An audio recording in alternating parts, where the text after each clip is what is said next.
Hai Lur, selamat datang di Ngalor Ngalabu Horor.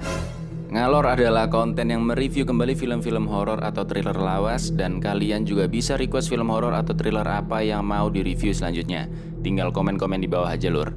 Kali ini kita akan ngebahas film horor Thailand tahun 2012 berjudul 3AM. 3AM adalah film omnibus yang menceritakan 3 cerita horor berbeda dalam satu film yang tidak ada hubungan antar ketiga filmnya. Menceritakan tentang hantu yang selalu muncul saat jam 3 dini hari. Konon katanya nih, makhluk halus akan mencapai kekuatan maksimalnya pada saat jam 3 dini hari. Itu di film ini ya Lur. Sebelum lanjut, ojo lali subscribe dan nyalain tombol loncengnya biar kalian bisa terus mengikuti update-update konten menarik kita yang selanjutnya. Kalau udah, langsung aja matikan lampunya, ambil cemilanmu dan monggo sekecaaken.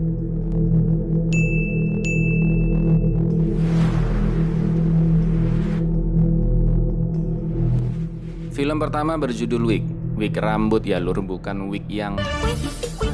Film dimulai dengan memperlihatkan scene seorang pria tua yang sedang menggunting rambut dari mayat seorang wanita yang ada di sebuah makam. Lalu ketika dia selesai menggunting rambut, tiba-tiba scene berganti ke sebuah toko wig yang menjadi bisnis dari sebuah keluarga. Dan pada malam itu toko hanya dijaga oleh 2 saudari dan 1 karyawan wanita bernama Som. Kedua orang tuanya tidak ada di sana karena sedang berpergian keluar dan baru akan kembali ke rumah keesokan paginya. Kedua saudari ini adalah Mei, si adik yang patuh dan rajin, dengan kakaknya Min, yang egois dan tidak mau tahu urusan bisnis keluarganya. Yang dia tahu hanya makan dan foya-foya aja. Bahkan Min memaksa meminta oleh-oleh ke ayahnya padahal barang yang diminta itu nggak ditemukan. Hubungan persaudaraan mereka ini tidak harmonis Lur, sampai datanglah seorang wanita yang menjadi penyuplai rambut untuk bahan wig dan menjual rambut yang begitu indah ke Mei. Namun Mei tidak menyadari bahwa rambut itu adalah rambut dari... Ketika ibu tersebut menunggu bayaran dari wignya, dia melihat berita di koran bahwa pria tua yang menggunting rambut mayat wanita itu telah mati. Dia menabrak tembok dan lehernya patah. Ini sih udah pasti kelakuan dari... Keliru. Scene berganti ke Mei yang sedang merapikan rambut mayat tersebut. Lalu dari belakang ada tangan yang menghampirinya. Dan ketika Mei menoleh, Mei tidak melihat apa-apa. Karena sudah larut malam, Som karyawan di toko tersebut pamit pulang dan Min juga pergi untuk bertemu dengan teman-temannya. Jam sudah menunjukkan pukul 8 malam dan Mei hanya seorang diri di tengah-tengah manekin-manekin yang lengkap dengan wignya. Mei yang terlihat lelah dan berada di kamar mandi mencoba minum obat yang mungkin adalah pereda pusing. Karena Mei terlihat memegang kepala dengan ekspresi yang menahan sakit. Nggak mungkin juga kan, masa minum Sakatonik ABC kan nggak mungkin Lur. Lalu Mei tiba-tiba mimisan dan mencoba membersihkan darahnya dengan air wastafel. Tapi anehnya air tidak kunjung surut. Yap, ada yang menghambat nih. Ketika Mei mengecek salurannya, ternyata yang menghambat adalah gumpalan rambut yang panjang. Dan tidak lama kemudian kembali muncul tangan pucat berair mendekat ke arah Mei. Namun ternyata Mei hanya bermimpi. Mei yang terbangun dari tidurnya mendengar suara aneh. Dan ketika dia mencoba mencari suara tersebut di ruangan manekin wig, ternyata suara tersebut berasal dari teman-temannya Min Lur. Mereka memutuskan untuk berpesta di toko wig, sedangkan Mei mulai menutup toko wignya. Lalu Min dan teman-temannya membuat lelucon yang berlebihan. Lin, salah satu teman cucok rempong dari Min, mengambil wig dari mayat wanita tersebut dan menjadikan bahan bercanda dengan teman-temannya. Mei yang marah menyuruh mereka mengembalikan wig tersebut. Minnya tidak terima nih, meminta barang-barang Min yang dipakai Mei untuk dikembalikan. Baju, tas, boneka, dan lain-lain. Padahal itu karena Mei tidak pernah meminta barang-barang ke orang tuanya. Dan Mei terpaksa memakai baju dari kakaknya Min karena tidak punya baju lagi. Dan akhirnya Min meminta Lin mengembalikan wig ke tempatnya semula dengan ekspresi wajah marah ke arah Mei. Di sini terungkaplah alasan hubungan mereka yang gak harmonis Lur. Min ternyata iri dengan Mei karena orang tua mereka lebih memperhatikan Mei. Sedangkan Mei juga merasa gak adil karena bekerja siang dan malam dan uangnya digunakan Min untuk foya-foya aja. Lalu tanpa terasa waktu menunjukkan jam 3 dini hari. Dan arwah mayat wanita pun mulai memburu mereka satu persatu. Lin yang mengembalikan wig mati dengan kepala terpenggal dan dijadikan manekin bersama dengan wig yang dia pakai untuk leluconnya. Mereka berusaha kabur namun kunci untuk membuka pintu patah dan mereka terjebak di dalam toko wig. Jum yang berusaha mencari benda untuk mendobrak pintu juga mati karena dibanting ke lantai begitu kerasnya. Pon juga mati tertancap paku yang digunakan untuk merapikan wig. Lalu Mei mendapatkan penglihatan bagaimana wanita itu bisa mati. Ternyata dia ditenggelamkan dengan paksa Dan itulah yang membuat hantu tersebut berkulit pucat biru dan berair. Namun sayangnya Mei adalah incaran berikutnya. Mei dikurung dalam alat penghangat rambut sampai akhirnya alat tersebut meledak. Dan Min yang berusaha membantu terkena ledakannya hingga pingsan. Ketika Min tersadar, hari sudah pagi. Orang tua mereka pun sudah kembali. Alih-alih Min ingin bercerita apa yang telah terjadi, orang tua mereka malah... Dan ternyata Min sudah mati karena tertancap pecahan kaca besar di perutnya. Lalu di akhir scene ketika kamera menyorot perlahan ke arah Mei yang berpelukan ke ibunya, ternyata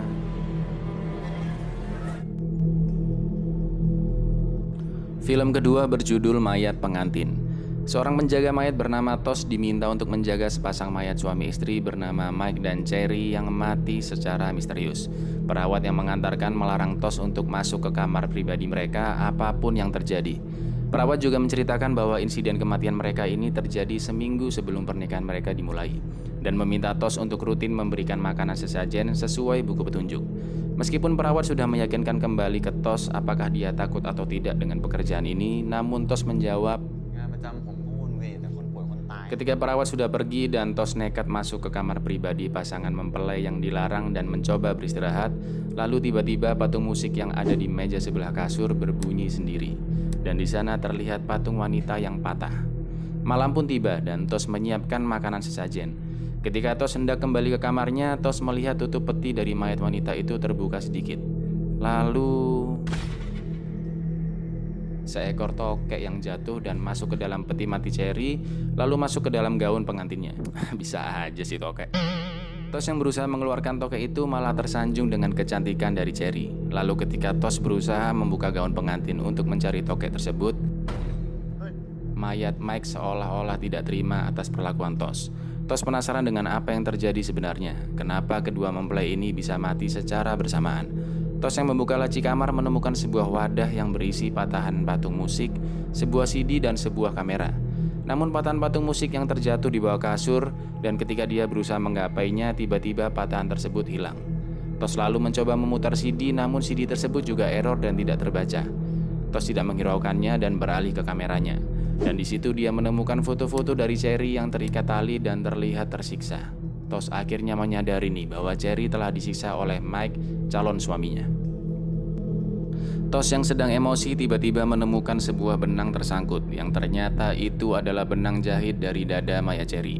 Ketika Tosh perlahan-lahan mengikuti arah benang dan semakin dekat dengan ruang peti mati, dia melihat sosok Cherry yang berusaha memanggilnya. Lalu Tosh terbangun dari mimpi dan tiba-tiba aja CD yang awalnya nggak kebaca malah menyala otomatis. Udah diservis nih kayaknya nih, yang memperlihatkan rekaman Cherry sedang disiksa oleh Mike. Mike mengatakan Tosh pun semakin emosi, mendatangi ruang peti mati dan menemukan peti mati Mike sudah menabrak peti Cherry. Dan tutup peti mati Cherry sudah terbuka lebar. Tosh pun menantang mayat Mike.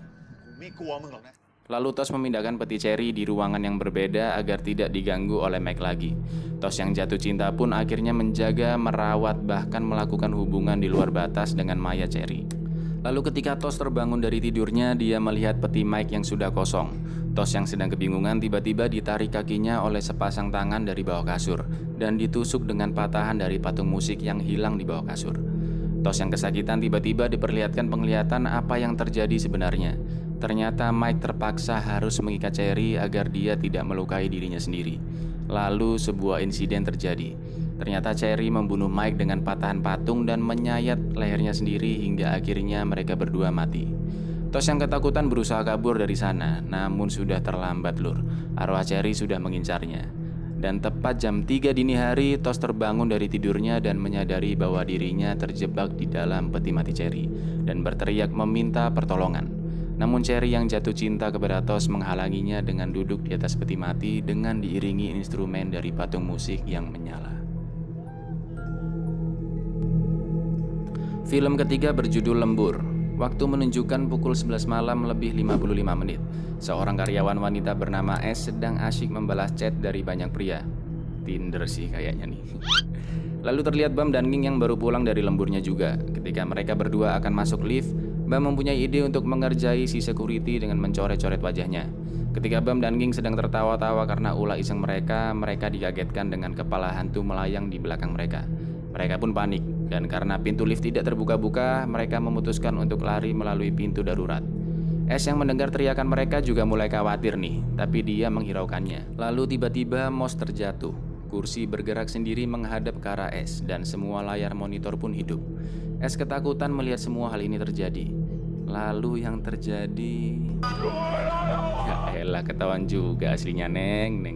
Dan ternyata ini hanyalah ulah dari bos dan asisten perusahaan tersebut, Ran dan juga T. Termasuk kepala Malayang juga ternyata ulah iseng mereka berdua.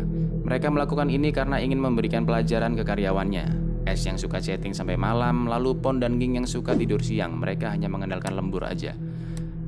Ketika Ran ingin keluar kantor untuk membeli makanan, sebuah mouse dan kursi bergerak sendiri dan mendatangi Ran. Namun Ran tahu nih bahwa ini adalah ulah dari Bam dan Ging. Mereka kembali ke kantor dengan alasan ingin melanjutkan lemburnya. Padahal ya cuma pingin balas perbuatannya Ran dan Tia aja lur. Lalu Ran yang akan turun lift juga ikutan ngerjain security dengan menambahkan coretan di wajahnya. Lalu kamera beralih ke security dan ternyata...ได้ครับ ผมจะลงไปเดี๋ยวนี้แหละครับ ada apa ya? Malam semakin petang, Bam dan Ging pamit pulang ke Ti karena pekerjaannya sudah selesai. Tiang sendirian di kantor merasa ada yang aneh. Ketika dia mencari keanehan tersebut di ruangan yang lain, Ti melihat bayangan sesosok wanita yang ternyata itu adalah... Lalu tiba-tiba pintu kulkas membuka dan menutup dengan cepat. Ti sudah mengira nih, ini pasti ulah bosnya nih, si Ran nih. Namun ternyata Ran baru datang dari beli makanan di belakangnya. Ti mulai ketakutan, dan benar aja dari dalam kulkas muncul sosok bayangan wanita yang tadi dia lihat. Ti lari ketakutan kembali ke ruangan kerjanya, dan dia dikagetkan dengan hantu bermuka hancur. Ti kaget dan terkena serangan jantung mendadak dan akhirnya mati. Dan ternyata hantu di kulkas adalah ulah iseng mereka bertiga yang sengaja mengerjai Ti. Ran yang shock atas kematian Ti mencoba menenangkan diri di ruangannya dan menyuruh Bam juga Ging untuk pulang ke rumah aja. Tapi Ging kaget melihat mayat Ti yang awalnya matanya tertutup tiba-tiba terbuka. Dan ketika Ging mencoba menutup matanya kembali, tiba-tiba ternyata Ti yang ngerjain mereka berdua. Lalu mereka bertiga mendengar suara aneh dari dalam ruangan. Dan ternyata itu adalah suara Ran yang gantung diri karena tidak ingin dijadikan tersangka atas kematian asistennya. Mereka bertiga yang panik menemukan fakta bahwa Ran juga berpura-pura gantung diri. Dan ini semua ternyata rangkaian prank dari Ran dan juga T ke Bam dan Ging. Bam dan Ging yang kesal akhirnya memutuskan benar-benar pulang sambil marah-marah. Emang ini dua bos perusahaan bangkotan emang ya. Waktu menunjukkan pukul 2:23 dini hari. Udah mepet jam 3 nih lur. Dan mereka berempat memutuskan untuk pulang ke rumah. Namun Ran mengatakan Ran ternyata lupa menempelkan tulisan rusak di kulkas yang dibuat prank tadi dan meminta Bam untuk mengambilkan isolasi di ruangan kerjanya. Namun Bam malah kembali menemukan mayat Ti yang tertusuk paku di dahinya. Karena ternyata kejadian sebenarnya adalah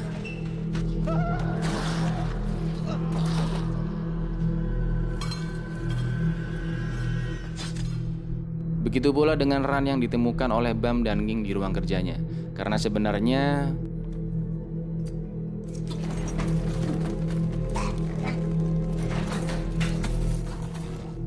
Bam dan Ging yang dihantui oleh arwah Ran dan Ti akhirnya lari terbirit-birit dan kabur melewati pintu darurat. Namun anehnya Ging menemukan sebelah pasang sepatu yang sama persis dengan miliknya. Scene berganti ke Ran dan Ti yang ternyata lagi-lagi mengerjai mereka berdua dengan boneka tiruannya mereka. Setelah puas ngeprank nih, Ran dan Ti memutuskan untuk pulang lur. Dan waktu tepat menunjukkan jam 3 dini hari.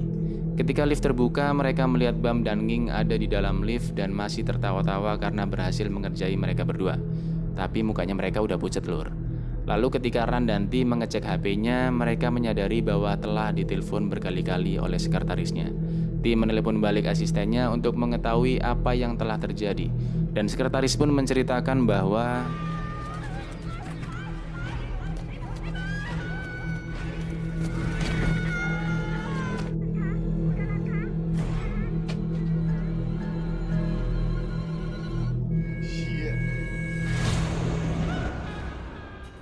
itu tadi review singkat dari film 3AM. Gimana menurut kalian? Komen-komen di bawah ya lur. So jangan lupa like, subscribe, klik tombol lonceng dan follow Instagram Album Film biar kalian gak ketinggalan konten-konten menarik yang selanjutnya. Aku Icang undur diri, matur nuwun dan koleksi album filmmu.